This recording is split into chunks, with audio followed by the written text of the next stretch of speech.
Excellencies, distinguished delegates, ladies and gentlemen, good morning, good afternoon, and good evening from Rio de Janeiro. My name is Amanda Oliveira, youth advocate from Family Talks. We are one of the Brazilian partners of IFFD, and I'm honored to conduct this event today. This year, the IFFD briefing and award ceremony will be held virtually for the first time. We will address parenting in the digital age, policymakers' perspective, together with our sponsors of the permanent missions of Malaysia and the state of Qatar and the Division for Inclusive Social Development of UN-DESA. With no further delay, I want to introduce Mr. Olivier Yao, World President of the International Federation of Family Development and Family Enrichment Coordinator of Ivory Coast. Please, Olivier, you have the floor for the welcoming remarks. Excellencies, distinguished delegates, ladies and gentlemen, allow me to start this big event by appreciating our sponsors today. We have the privilege to have the support of the permanent mission of Malaysia as a strong advocate in making cities more family-friendly, with a prominent institute on family policies in the region. At the same time, we are honored to organize this event with the permanent mission of the state of Qatar, who has been the facilitator of the General Assembly's resolution on family for almost 2 decades. And this year also is a member of the Bureau for this commission. Last but not least, we acknowledge the Division for Inclusive Social Development for the engagement in this event and promoting family policies throughout the whole UN system. As you know, the International Federation for Family Development, IFFD, has been organizing this briefing at the UN headquarters in New York during the session of the Commission for Social Development since 2013. This year's topic of the Commission on Social Development is very relevant for our parenting courses and as well for our advocacy work. More since a similar issue will be also featured in the International Day of Family, observance at the UN next May. The impact of new technologies will be most probably featured as one of the suggested mega trends by the United Nations during the preparation and celebration of the 30th anniversary of the International Year of Family in 2024. At IFFD, we are organizing various events for this purpose. Experts of our federation, the UN system, and the academia have been focusing on how policymakers can deal with the right condition for family to access internet, how telework can contribute to work-family balance, the way to improve education from the remote learning experience of COVID-19, which specific policies can help to bridge the intergenerational digital divide, what instrument should be developed to ban child abuse material online, and what is the best tools parents can use to prevent online abuse for their children. As in previous years, we are granting today our IFFD awards. My big congratulations to the governments of states of Carinthia for their policies and to Tom Harrison for his book that can help so much the parents on how to educate on new technologies. I want also to take this opportunity to confirm and reaffirm once more our commitment to help the whole United Nations system with the collaboration of our more than 250 family enrichment centers and around 9,000 volunteers located across 70 countries. In IFFD, we are implementing a program to introduce technological changes in our process to keep communication among the members and to give to the new generation relevant roles in the organization. As you can see, we have invited today one of our many young colleagues and partners who will also introduce a surprise input at the end of this meeting. Amanda, thank you very much for your contribution, and to all of you, thank you for your presence. Thank you very much, Olivier, for your kind words, and for counting with the youth perspective in so many countries. And yes, I recommend you to wait till the very end of this event to see what we have done globally. Up until then, I now give the floor to Ms. Sharifa Al-Nasr, Vice Chairperson of the Bureau of the Commission for Social Development, for opening remarks. Ms. Al-Nasr, you have the floor. Thank you so much. Excellencies, ladies and gentlemen, I have the pleasure to welcome you at this annual briefing, which brings us together to show support and advocate for family issues within the agenda of the CSocD sessions. I would like to express my gratitude to the International Federation for Family Development for organizing this event. My gratitude is also extended to our co-organizers, the Permanent Mission of Malaysia to the UN and to the UN-DESA. Excellencies, ladies and gentlemen, parenting is in a rapidly digitized world, which is currently accelerated by COVID-19 pandemic, is definitely becoming an issue of concern to parents all around the world. The physical and mental health of children, their safety and protection from cyberbullying, among other concerns, are increasingly emerging as priority issues for social policymakers. Today, we look forward to have a fruitful discussion with our distinguished panelists on how this rapid digitized of human experiences is affecting children and parenting. Our discussions are crucial for enriching the ongoing debates on most appropriate policies to support parents in building a digital world that works better for children, family, and the community. In context of these discussions, I would like to draw your attention to the study on COVID-19 and the family that Hamad bin Khalifa University is a partner in it to explore the effects on the coronavirus pandemic on family life across cultures. The results of this study are of crucial importance to form policies, programs, and to support the family during these trying times. Excellencies, ladies and gentlemen, I would like to take this opportunity to inform you of the international conference titled Marriage Formation, which is organized by the Doha International Family Institute, DFI, on February 23rd till 25th, 2021, and we look forward for your participation. In conclusion, I would like to congratulate the winners of the I-50 Family Award. Their efforts and achievements are highly appreciated, and we wish them more success in promoting family values. Thank you so much. Thank you very much, Ms. Al-Nasr. We now turn to the interactive discussion about evidence-based policy recommendations on parenting and new technologies. We have invited 3 experts to discuss the policymakers' perspective. The discussion will be moderated by Renata Kaczmarska, focal point on the family of the United Nations Department of Economic and Social Affairs. Ms. Kaczmarska, you have the floor. So as you all know, parents around the globe are concerned not so much about their children, if their children are spending too much time online, but more about how their online interactions are impacting on their health, on their happiness, and on their well-being. That is why the interactive discussion will focus on how policymakers can help parents and families to develop character and cyber wisdom in their children.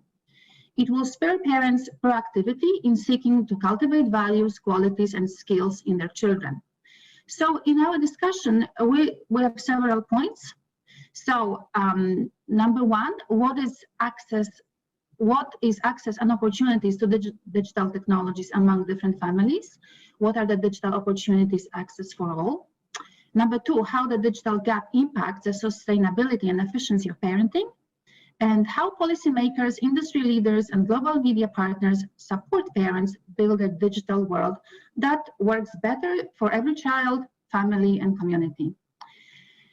So also please note that questions can be written in the chat box starting right now. So our first speaker will be Tracy C. Burns. She's a senior analyst at the Educational Research and Innovation at OECD. Tracy heads a portfolio of projects including innovating teaching for effective learning, 21st century children and trends shaping education. Until recently, she was also responsible for their work on governing complex education systems. She has worked on social determinants on health and well-being and led a research in British Columbia University team investigating newborn infants' responses to language. She has been recipient of numerous awards as lecturer on infant and child development, the University of British Columbia Postdoctoral Fellowship, and the American Psychological Association Dissertation Research Awards. Tracy holds a BA from McGill University, Canada, and an MA and Doctor of Philosophy in Psychology from Northeastern University, USA. Tracy, we turn to you. Thank you so much, and thank you so much for this invitation and the opportunity to present to you. I have some slides which I will try and share, and hopefully that will work. So if you can see them, that would be great. So I'll put in the chat links the 2 volumes that have come out on educating children in the 21st century.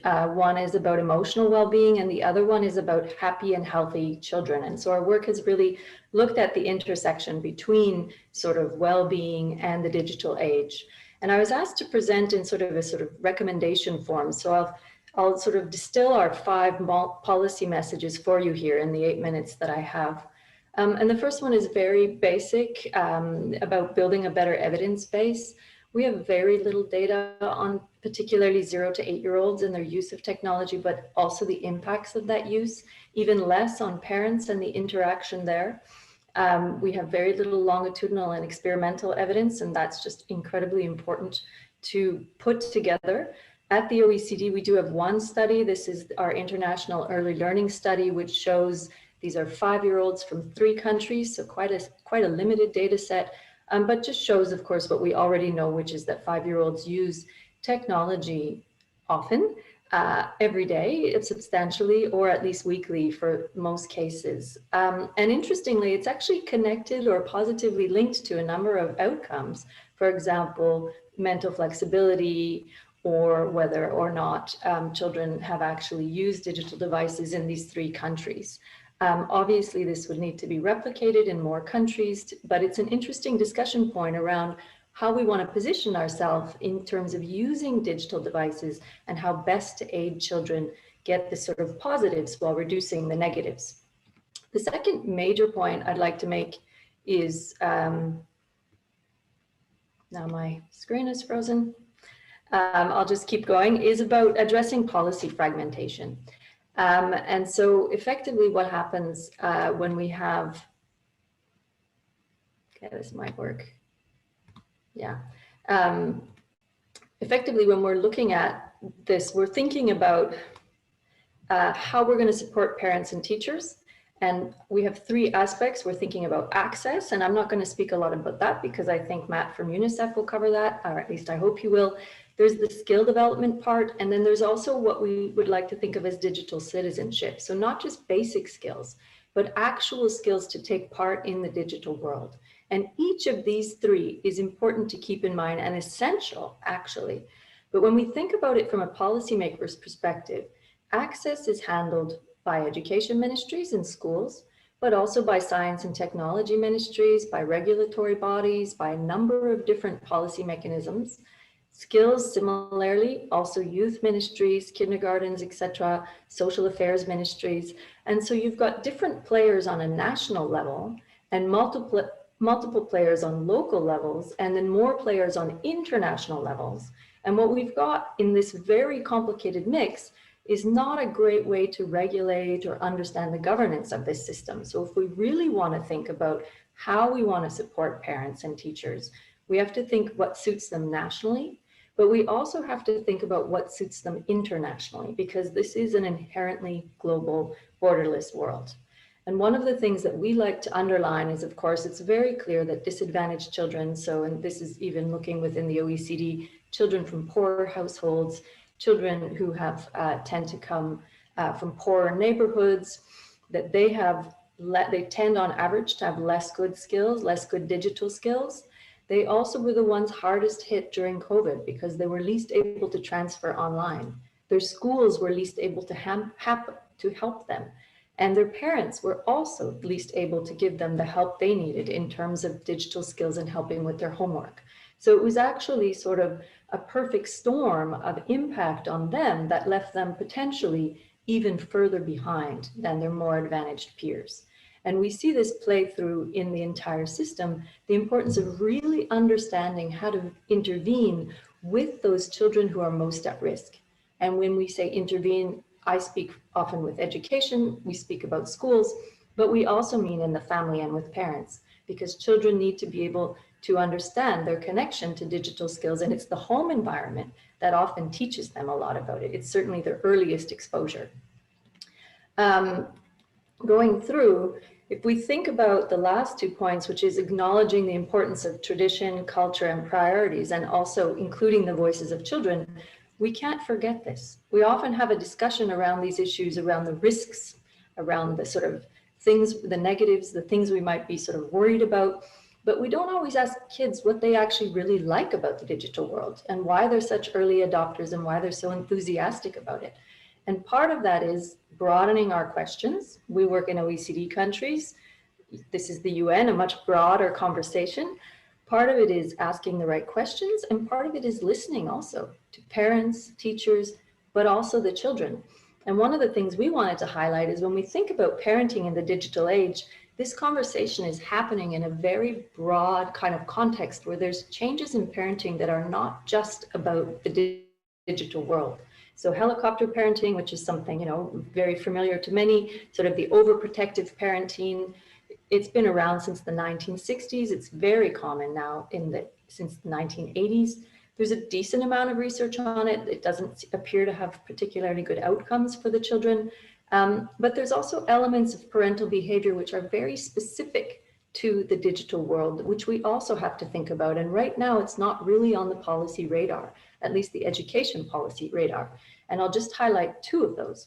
One is phubbing, which is, you know, technoference. There's a number of different words for it. But when parents snub their kids because they're on the phone or they're on a mobile device, this has been researched since 2014. It's a very new area of research. We know very little about it, but we need to know more because there's a suggestion that in fact, it's the parents who are the most disadvantaged with the least amount of digital skills who are the ones who do this more. And just to finish, the last one is about sharenting, which is sharing about their children on social media. This is, of course, we all know, it's exciting. You announce even the birth of a child on social media before they're even born. But there are really specific questions about the digital footprint of children and their identity when they're in fact not giving consent to their data being shared before they're born and in their early years. So all of these are things that we will actually flag as important to think about when we think about our policies and we really try and understand what works, the evidence base, of course, connecting the dots, supporting our parents and teachers, and nuancing to hear the voices, the culture, the tradition, the priorities, and listening to the kids. I'll stop here. Thanks very much. Thank you very much, Tracy.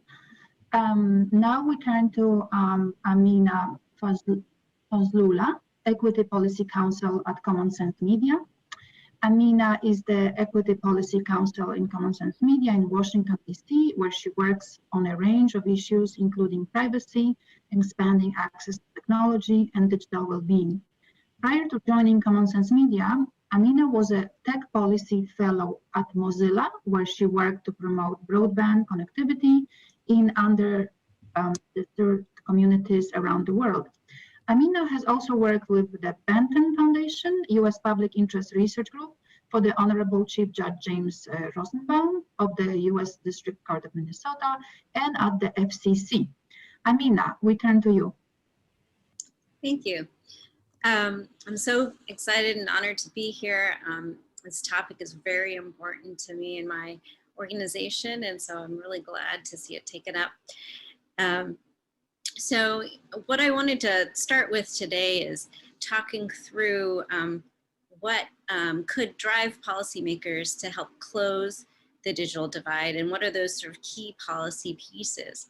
You know, so let's just start by a little bit of an assessment of what's happened thus far. I think the pandemic has demonstrated to us the importance of connectivity, and there's so much that flows over the internet that supports families and children. Pandemic response, the ability to appropriately socially distance, education, now speeding vaccinations across countries is also critically dependent on access to the internet, or can be improved through access to the internet. And so much more that also flows over, that touches and concerns parents and caregivers, job training, remote work, etc. There's so many different facets of life now that flow through the internet. So it's critical that families have access to high quality internet. And when I say this, I think that it's important for us to think through also the tech specs of all the uses. So I'm going to step back just for a moment and start to tick through what I think is you know, a good way for policymakers to view this work. One is to close the digital divide. We've got to have robust assessments. And these assessments need to be on a wide variety of issues. The first assessment, of course, is around the quality of service that is available to your communities, that is available to families. Understanding where your infrastructure actually exists, what the speeds are, what the quality of service is, who is providing that infrastructure access. And then also doing assessments that touch trusted partners, working through schools or other community institutions that families trust is a very good way to try to get this granular information and to be able to repeat it so that your efforts can be iterative and improve over time. So not just sort of the broad scale sort of census level assessment, but then also this very detailed assessment that relies on these trusted institutions. And when you ask those questions to a trusted institution, you can have much more robust data. So you can understand the digital inclusion needs of a family, the digital citizenship needs of a family, the languages spoken within the family, whether or not the students and the caregivers need that type of support, the level of IT support a family needs, the types of devices a family needs, and the quality of service they have access to when it comes to broadband service. All of these pieces are really critical to building a very strong policy program to close the digital divide. Once you have those pieces in place, it's important for policymakers then to support both centralized and decentralized approaches to procurement. One of the biggest hurdles for closing the digital divide is cost. Cost is a huge hurdle for most families who are in the digital divide. It's not a lack of understanding how to use it necessarily, it's a lack of the cost-benefit analysis of paying for something that is incredibly expensive on their budget, and then understanding the value of how it may support their lives going forward. Those two pieces together actually demonstrate to us that cost is a very big factor. So making sure that policies are in place to support cost for subscriptions and cost for devices is critical. Supporting large anchor institutions like schools is a good way to help drive down costs, because if they take on the role of procurement, then you're able to take advantage of bulk procurement in this sort of centralized model. That may work for some communities, it may not work for others. So it's important that policymakers are flexible in their approaches to cost supports and don't overburden the community institutions that are in place, but rather give them as much support and flexibility to be able to actually utilize resources to procure broadband service and devices. And then next, it's really important to create a continued environment where connectivity is available. So what I'm trying to get at is that deployment is often spotty in most countries. In the United States, there are plenty of families who do not have access to any form of high quality internet. They're unable to connect not just because of cost, but also because they just don't have the resources passing by them. So it's important that policymakers also invest in deploying infrastructure. This infrastructure can't at the fastest possible rate. It has to be deployed with an eye towards quality. It's important that when critical and limited government resources are put into infrastructure programs, that they're building not just for today, but also for the future. It's important to make sure that they meet today's needs. Our report found that to do robust distance learning, you needed 200 down and 10 up Mbps. That's a big number in a lot of communities. But if we only build to that number today, surely just months down the road, we'll discover new applications, and those infrastructures, that deployment that has already been paid for and put in the ground will soon become obsolete. So it's important that policymakers are deploying with an eye towards future-proof networks as well. And finally, I think it's important for us to gather, I think, as much information on the types of use cases and where the innovations can actually lead, and then what is lost when we don't actually invest in these types of supports for families. So Common Sense has found that very conservatively, we've estimated that there's $22 billion lost in economic benefit to the country every year, as long as children remain in the digital divide. There are other institutions that have done similar analysis. There's certainly a huge loss if you don't actually invest in technology.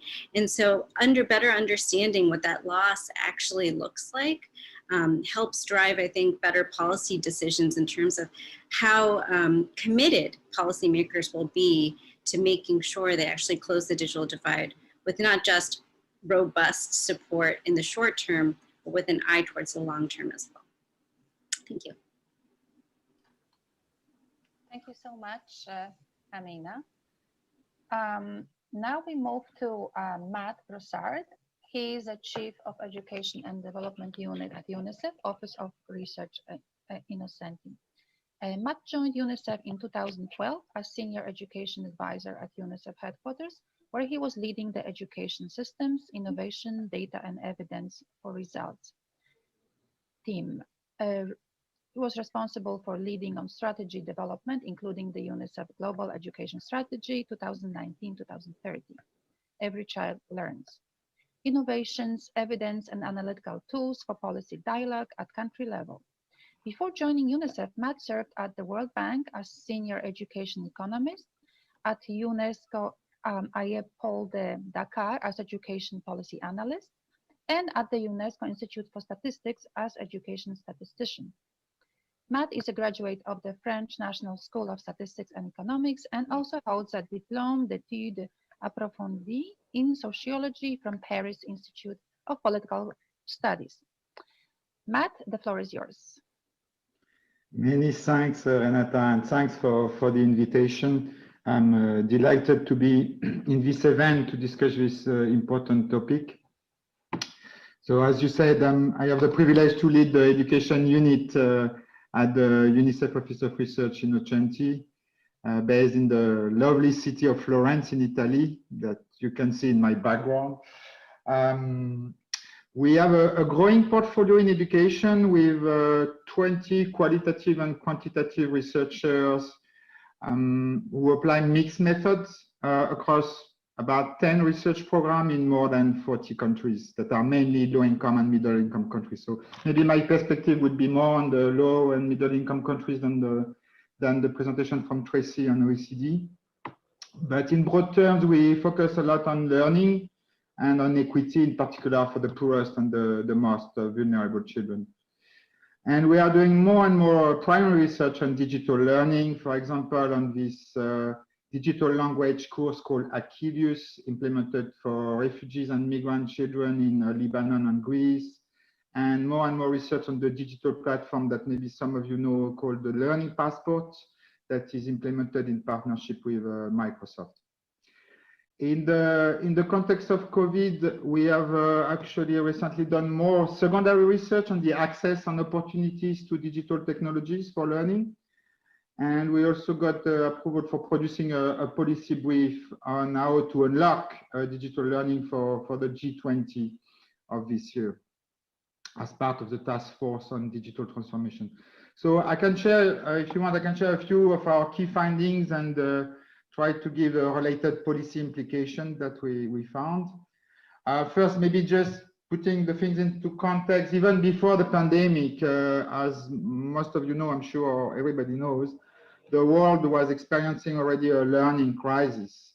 I mean, there is this striking number that is really heartbreaking, that half of children could not read a simple text by the age of 10 in low and middle income countries. So COVID and related school closure have not helped. It have actually exacerbated this learning crisis with an estimate from the World Bank of 10 percentage points more children in what they call learning poverty, meaning the proportion of children not able to read a simple text by the age of 10. Of course, linked to the 1.5 billion learners that were affected by the school closure at the peak of the crisis. So COVID has definitely exacerbated the disparity in education and has actually acted as an equalizer of within the world, instead of having education being an equalizer, which is his main goal. I mean, we estimated the global number in reference to access and linked to the digital divide that were talked about by Tracy and Amina. At maximum during the crisis, 26% of children were potentially reached through a digital online learning solution at home. Only 26% maximum, based on the household assets, connectivity at home, etc. It's estimated based on household surveys. So it means 3/4 of the children were not able to have access to such a solution during the school closures. And in the poorest countries and poorest family, there is also still the big issue of even just access to electricity, to power, let alone internet. If you look at low-income countries, the estimate that is available is only 40% of the population with electricity. And of course, there is even worse cases when you take the estimate on a country basis. Like I just look at several data. In Chad, only 12% of the population have access to electricity. In Niger, only 18%. So of course, the lack of electricity also prevented, of course, digital learning, but also prevented to have access to other solutions that some governments have put in place during the school closure, like TV or radio programs. In sub-Saharan Africa, for example, more than half of school children could not be reached by any either online or TV radio learning programs during the crisis. And even in rich countries, actually, there are still issues when it relates to access to digital learning, like it was said by the previous panelists. For example, we have just released a report called Learning at a Distance on the situation in Italy, the country where I live. It was done jointly with a university and with the research center of the European Commission. And it was based on data collected from more than 1,000 families across Italy. And we found out that about 27% of families reported not having suitable technology during the lockdown in Italy. And 30% of parents said they didn't have time to support their children with remote learning. One last point in terms of findings is related to gender norms. There are still a lot of gender norms when it relates to the use of internet in many countries. We have done research using, again, household surveys in sub-Saharan Africa. showing a big gender divide on ICT skills, mainly due to the fact that in some families, parents are not really comfortable to let the girls access the internet. So if I turn in terms of potential policy implication, at UNICEF, we are engaged in supporting countries and governments with a new big initiative called Reimagine Education.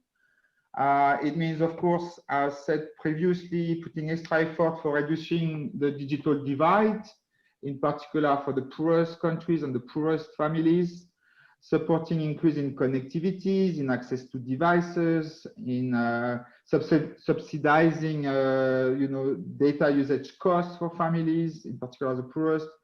But also in the meantime, not forgetting the most vulnerable children without internet or even without electricity, with low-tech or no-tech remote learning solutions.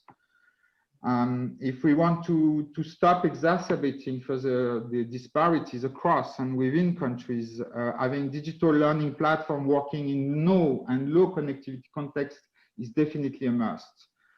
Also, there are more and more evidence that ICT tools do not lead automatically to learning outcomes.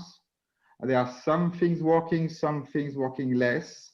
What we see more and more prominent in the research is the importance to have the tools, the digital platform, learning platform, embedded in a relevant pedagogical approach. Tracy touched a bit on that. Blended approach works better than just standalone tools, like blended approach understood as using still the teachers, sometimes with a new role. And the third thing that is very important based on the research that we found is the importance of feedback loop from users to keep on improving the digital tool or platform as it is implemented. And finally, there are still so many evidence gaps, so more research and evidence is needed on digital learning in different settings. We need much more evidence on what works and on how to scale up what works and make it work for the whole education system. It includes doing more what we call implementation science or implementation research for finding out the most effective implementation modality. It is just of so crucial importance for millions of children and their future life. So I will stop here. Thank you. Thank you so much, Matt, and thank you for reminding us about the digital as well as the gender divide. Now we'll actually turn to His Excellency Ambassador Dr. Alexander Marschik, Permanent Representative of Austria to the United Nations in New York. Excellency, you have the floor. Thank you very much. Ladies and gentlemen, let me thank the International Federation for Family Development for organizing this meeting and allowing me to speak on behalf of Austria. We just listened to a very interesting point about parenting in the digital age, and indeed our modern digital world brings so many opportunities, but also some challenges, including for children. And the intergenerational dialogue about the risks and the opportunities of digital possibilities is crucial. I'm a father of 3 children who are all currently studying at school and at university with digital means primarily, so I followed the panel with a lot of interest. And perhaps I can just add one remark. I completely agree that education can benefit enormously from digital means, of course. That's clear, and that's not only the hardware and software that are decisive in that context. My youngest daughter attended her Austrian school virtually from our house in Carinthia, close to the Millstätter state, during a lockdown last spring. She's currently attending the New York school, mainly virtually from New York City. And in both cases, we found that some of the classes worked really well and others did not. And the essential reason for that was whether the teachers and the students were prepared to really engage with the available digital tools and use them in the best way.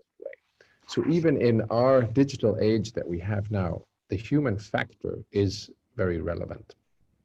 Permit me now to share some parenting policies of Austria. Around 1,125,000 families with children live in Austria. They are a foundation of our society. We respect and support them in all their diversity. Families render valuable services for children and care for dependent family members, furthering social cohesion among generations living together. The aim of the government is to create a legal, social, and economic framework and to implement measures that support family development and the well-being of family overall. With its highly developed system of family benefits, Austria tries to remain a frontrunner in Europe. 10% of the federal budget directly benefits families through the Family Burden Equalization Fund. One core concern is the reconciliation of work and family life for parents. This is work in progress. We're constantly trying to improve means to provide an individualized, optimal framework of financial support and infrastructure, in particular, childcare. With a solid infrastructure for children 3 years and older already in place, we have now put a reinforced focus on expanding childcare for younger children.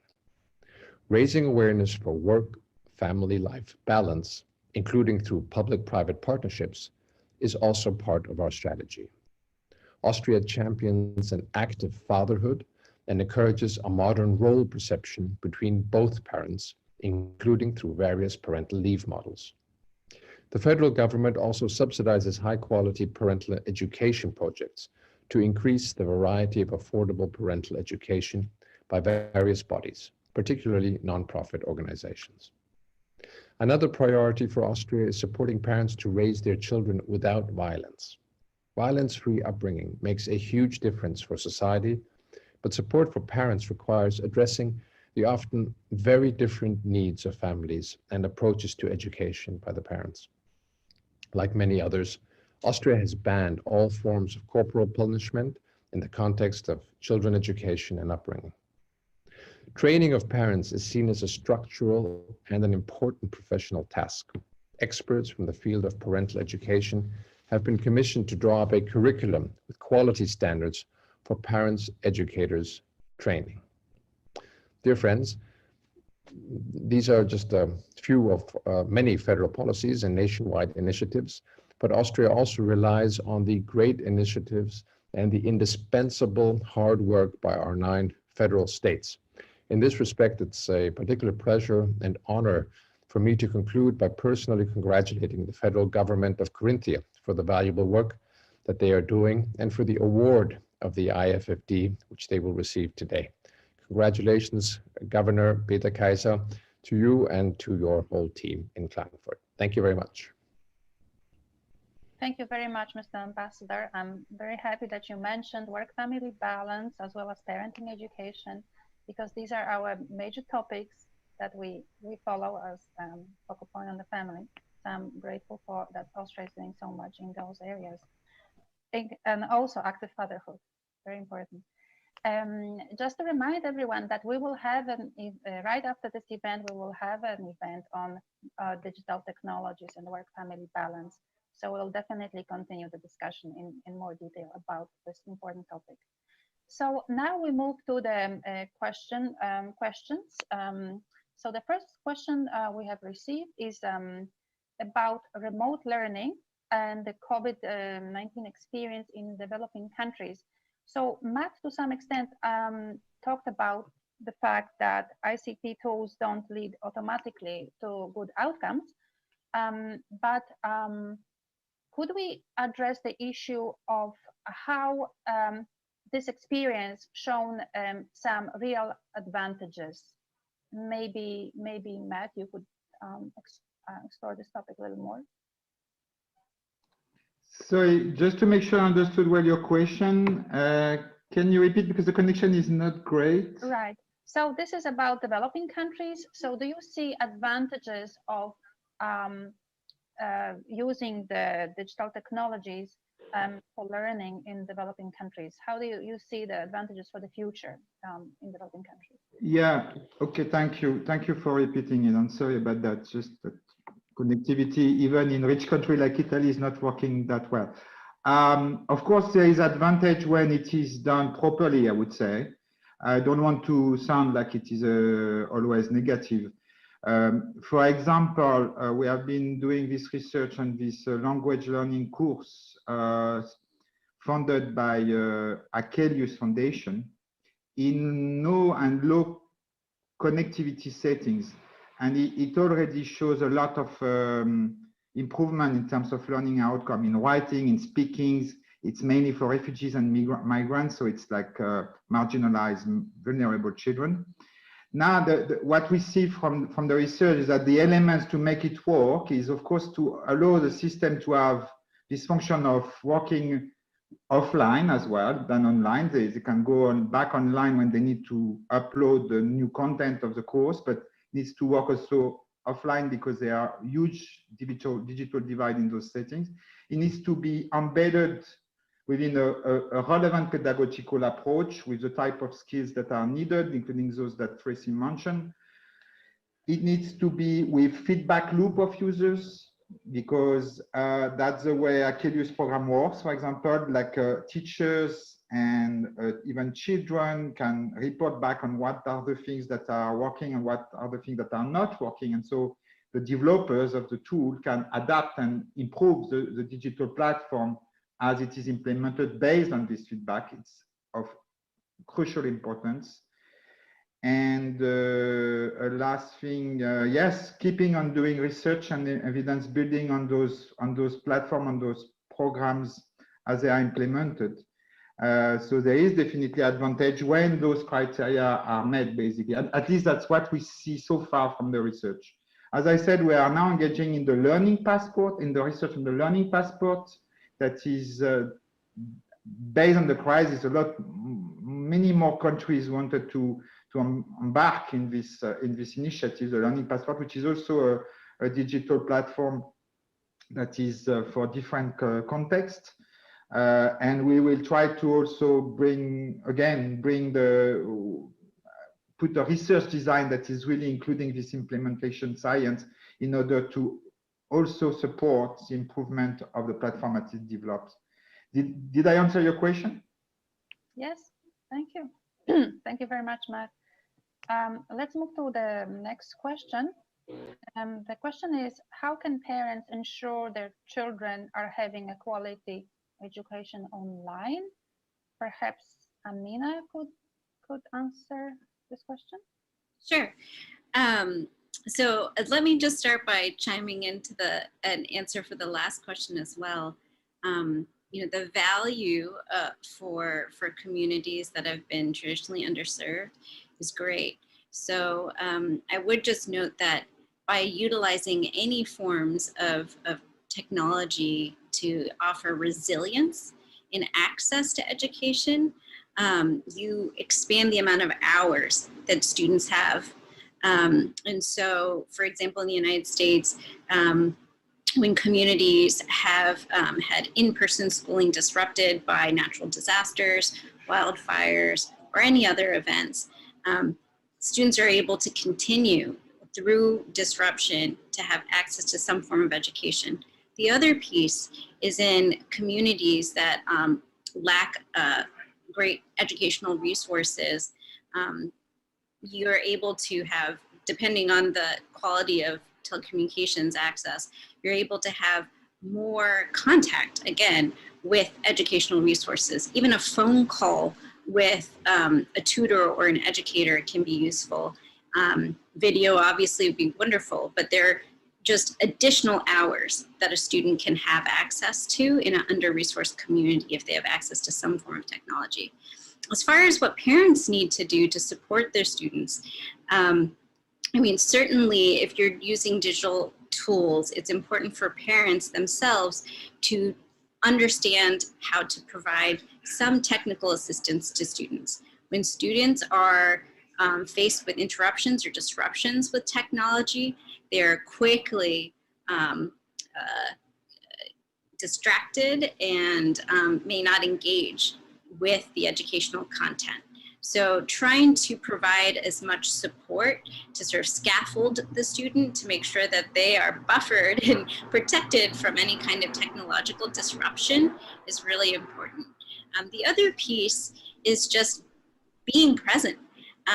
You know, to the extent that you're able, just good old-fashioned presence is very, very useful. When a student is using technology, it can feel very sort of one-on-one, that there isn't an opportunity to sit next to them. But just being in the same room will give a student, you know, a little bit of additional guidance, and also will provide parents with some insight into the type of educational resources that are flowing to the student. So one very simple suggestion is be in the same room as your student. Thank you very much, Amina. Tracy, would you like to add anything to these answers? We don't have much time, but please go ahead. Yeah, thanks. I mean, they're great answers, and so I can only sort of fill in on the edges. I think one thing to sort of highlight is that, you know, children's digital skills grow quite rapidly. So, you know, up until the age of around 12, this is research from 2016, Byrne et al. They are sort of can be helped by their parents, but on average by age 12, they tend to sort of be at the same level as parents. And by 15, they tend to on average surpass their parents. This is just a function of sort of time spent with new devices, time spent experimenting, and of course, having access to peers and teachers who teach you different skills. But this is just something we have to acknowledge, I think, that parents play a very formative role, particularly with younger children. But as the children age, there's really interesting opportunities also for intergenerational communication and for children and teenagers to help their parents. And the biggest thing also with risks is to just establish the conversation, as Amina was saying, to be able to talk about these things, not just sort of what you're proud of and what you learn, but also what you don't know and what you'd like to learn more of. And I think that those kinds of boundaries and setting the stage for that conversation is really useful all the way through lives, and learning digital skills, both for parents and for children in an ongoing way. Because as we know, technology is always changing. So even though we might feel like we've mastered it at one moment, 2 weeks later, we'll have something brand new to be challenged by. Thank you so much, Tracy. Thank you to all the speakers. We now finish here the interactive discussion on parenting in the digital age. And I'm grateful for your participation, and now turn back to Amanda. Thanks, Mrs. Kosmarska. We have reached the most awaited part of the event now. We will learn how an European region is establishing effective family policies. Also, how a new publication is meant to be the first practical guide to help young people in their online interactions. The first award will be presented by Mrs. Nora Uriah, Vice President of IFFD. Nora, the floor is yours. Thank you. According to their coalition agreement for the government of the Austrian state of Carinthia, the goal is to make it the most child and friendly region in Europe. For that, they aim to keep a healthy, efficient healthcare system at the highest level, guaranteed by ensuring an extensive family doctor care, constructing health centers, accelerating ambulatory care, and safeguarding the location of Corinthian hospitals. Finally, they are committed to providing care that allows every human being to age in dignity and within a familiar environment. Other policies focus on education, like elementary education and kindergarten, different kinds of secondary schools, tertiary education, cooperation with universities, and counseling services for families in difficult life situations, especially in these challenging times in relation to the coronavirus pandemic, which has been determining people's everyday life for months. It became more important to provide families with support and everyday advice.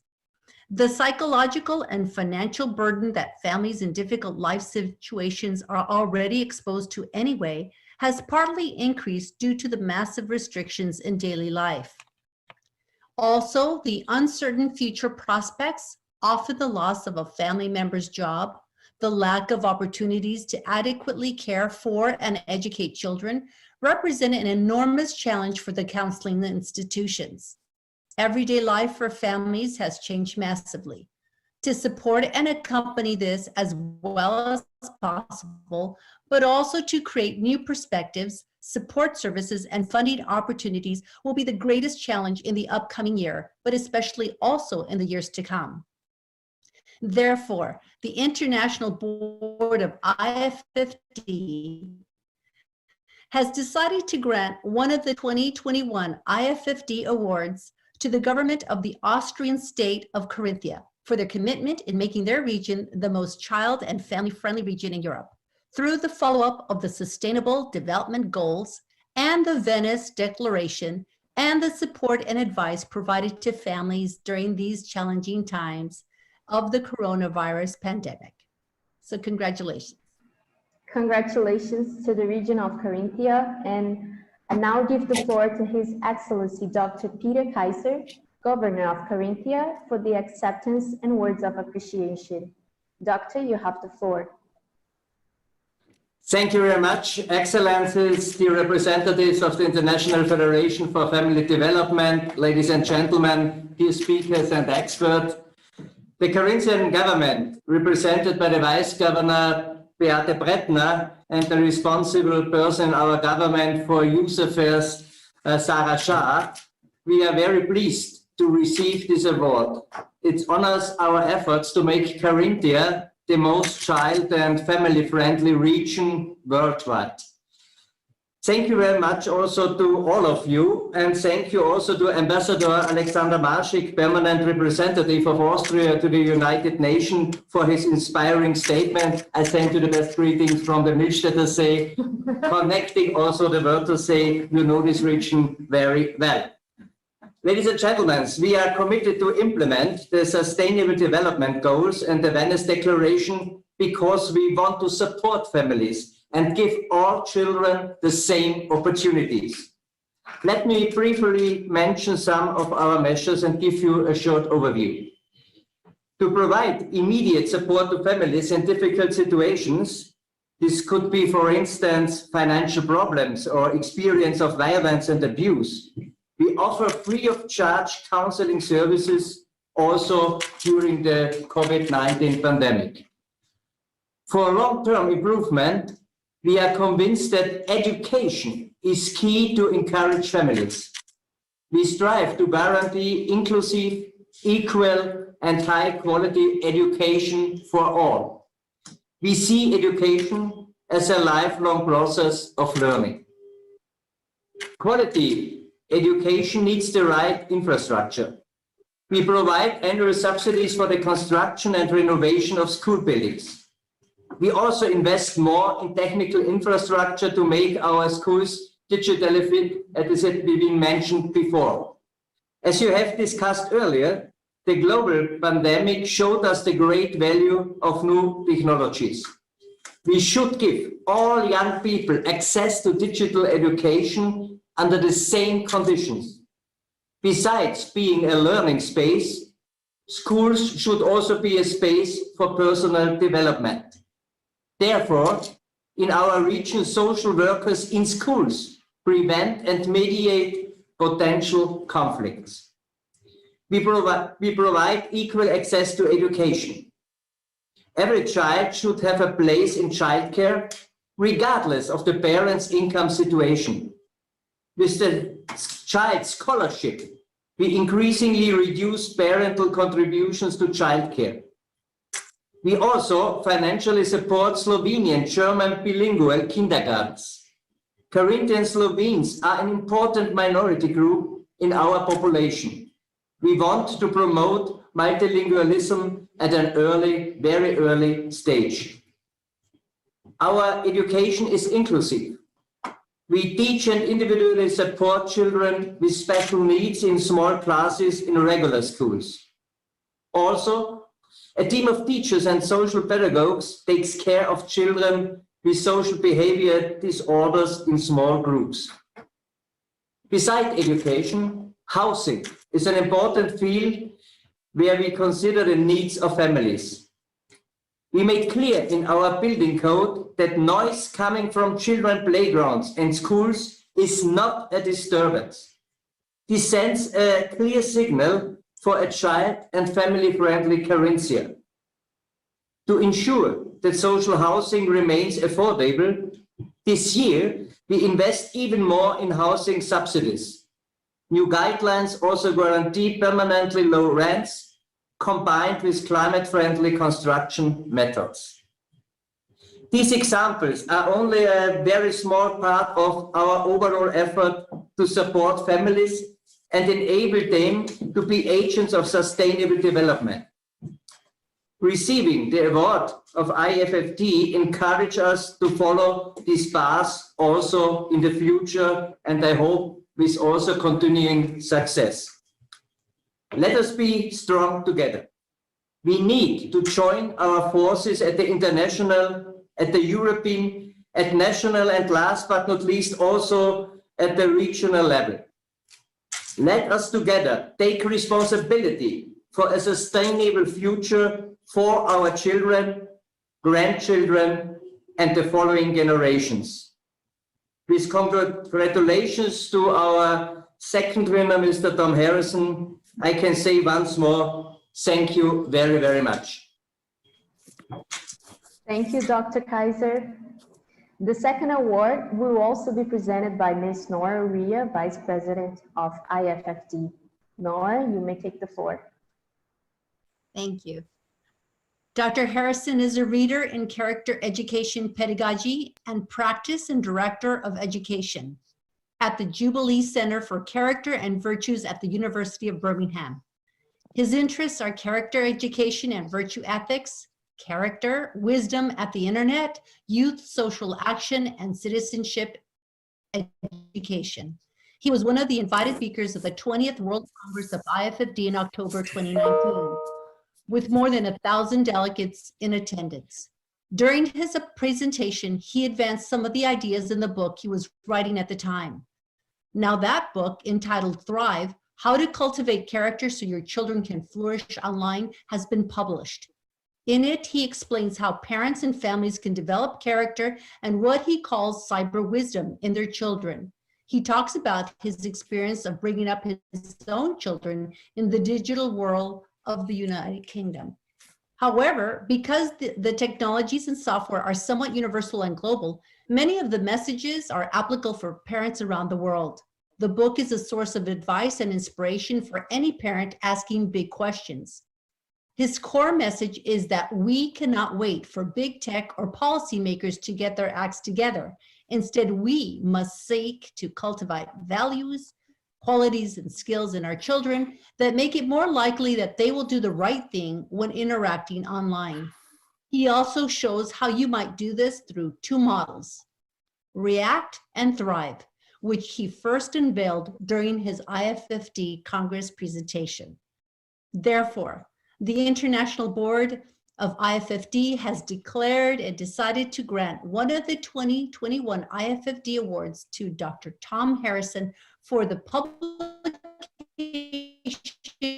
of the Thrive model, how to cultivate character so that children can flourish online, as the first practical book of its kind to show parents and teachers how to develop character as the foundation for helping young people to thrive in their online interactions. So congratulations, Dr. Harrison.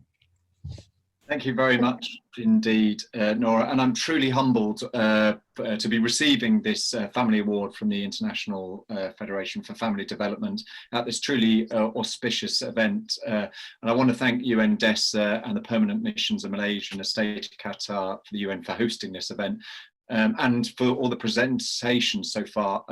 I really have learned a great deal for the team so far, and I've been scribbling down notes as the presentation's gone on for my next book. In many ways, this book has been mentioned just now by Nora about parenting into digital age, has been inspired by the work of the IFFD, and as was mentioned, many of the ideas I gave a first proper tryout, a first proper airing to that really large audience in London, and I got such nice feedback from that session that the book has now fully come to fruition and has been published recently, and I'm delighted to get this award for it.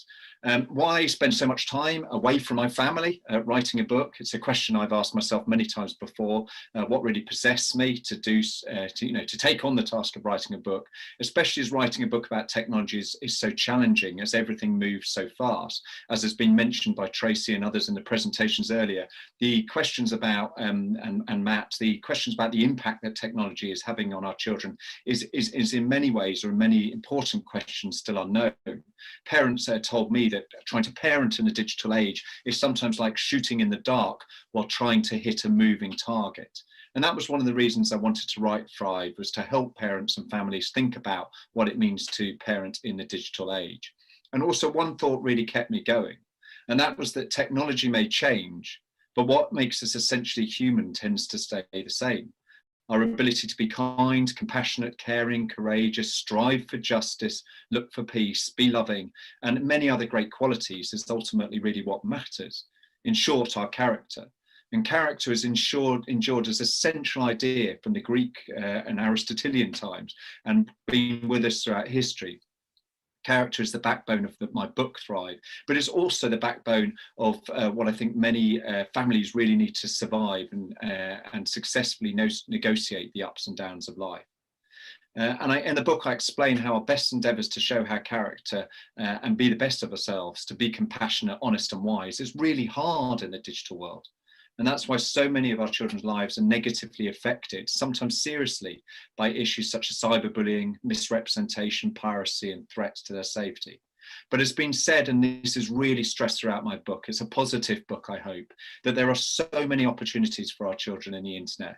In many ways, the internet has been the hero of the pandemic. We've just been hearing about how home learning and other opportunities have been able to continue in many places, not everywhere, due to the internet. How collaboration on vaccines and responding to the pandemic has been supported by the internet. So we must be positive about it.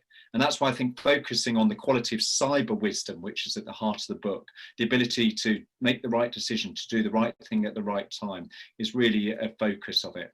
Because while rules are important, so much of what's going to happen with technology in the future, we cannot create rules for. And I'm just reading through the report that Tracy posted online a minute ago, the OECD report, that talks about one of the most important parenting approaches is warm parenting. And I think that really chimes with my message in the book, that warm parenting is providing children with age-appropriate autonomy and structure. So it's love and it's boundaries. It's actually ensuring that students are able to kind of start to develop character, to take on these decisions as they go forward. So I don't want the book to be letting off tech companies or policymakers. Of course, the big tech companies and the smaller ones and policymakers have a responsibility to help our children online. And we've heard really great stories from Austria and elsewhere about how education is supporting in those sorts of areas. But right now, there's so many challenges about regulating tech companies that I think we need to look for help elsewhere. And hopefully in this book, I can show how that hope can come from our children. Because after all, it's our children who are going to be the designers and the makers of the technology in the future. And if we can help them understand how much values matter and how wisdom will shape what they do, then hopefully values rather than just market value will be designed into the technologies of the future. Because after all, I think technologies only matter if they make us more human.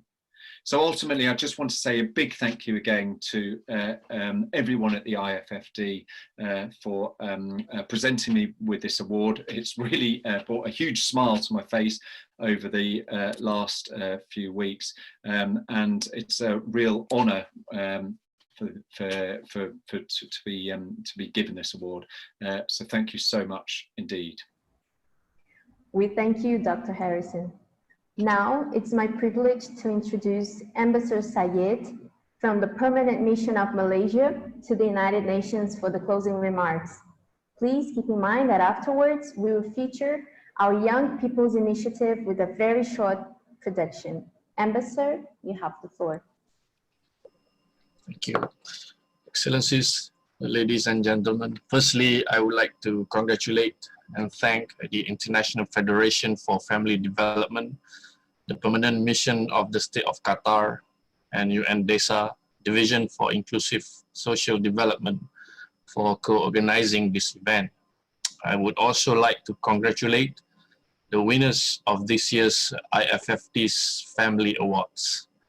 I believe it is fair to say that we have had a very enriching and constructive discussion today.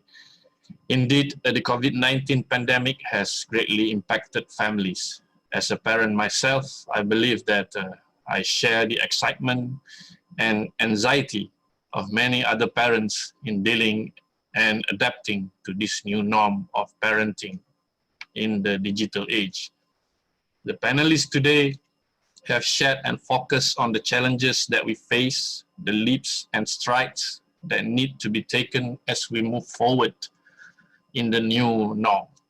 I thank the panelists for their insights and their presentations. From the discussions, there's no denying that the pandemic and the digital world has both positive and negative impacts on our daily lives. In adapting to this, a holistic and continuous approach is necessary to ensure that the family's well-being remain intact. In the Malaysian context, we are cognizant that digital technology now, more than ever, plays an important role in the society today. Malaysia has reached 98.7% smartphone penetration rate, and 47% of our children are digitally connected. But as mentioned by many, more needs to be done to address the digital gap, particularly in the age of the pandemic. Addressing the gap will contribute to effective parenting and wholesome child development with a view to build back better in achieving the 2030 agenda and implementation of the SDGs.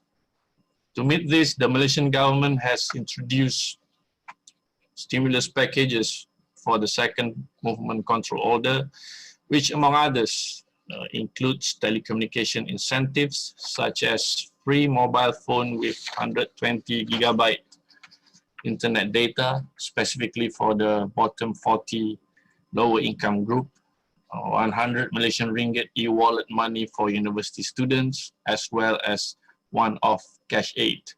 Currently, during the pandemic, methods in disseminating educational material have also been diversified through technology platforms such as e-learning applications, as well as through social media.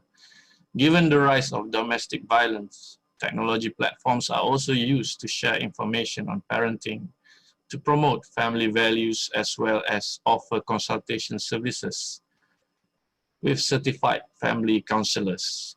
Training of trainers programs for NGOs and parenting programs for communities are also being conducted via digital technology and using handheld devices. Malaysia is also partnering with UNICEF to enhance the current positive parenting programs. Lastly, steps are being taken to ensure that policymakers, industry players, and global media partners in Malaysia continue to support parents in developing a better digital environment for children, families, and communities. Excellencies, ladies and gentlemen, we have heard a wide range of perspectives from participants of different situations, different approaches, and different ways of parenting in the digital age. These are lessons that we can draw and a lot of food for thought as takeaways from these discussions. I hope all of us will go back eager, armed with new ideas, broader perspectives, and greater confidence to help further strengthen and enhance the foundations of our countries, families, and the key to our futures, our children.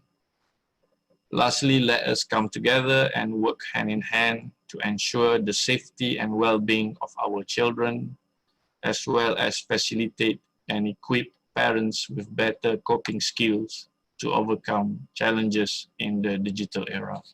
Thank you. Thank you very much, Your Excellency. And now, please listen for a couple of minutes to what our youngest members are doing worldwide.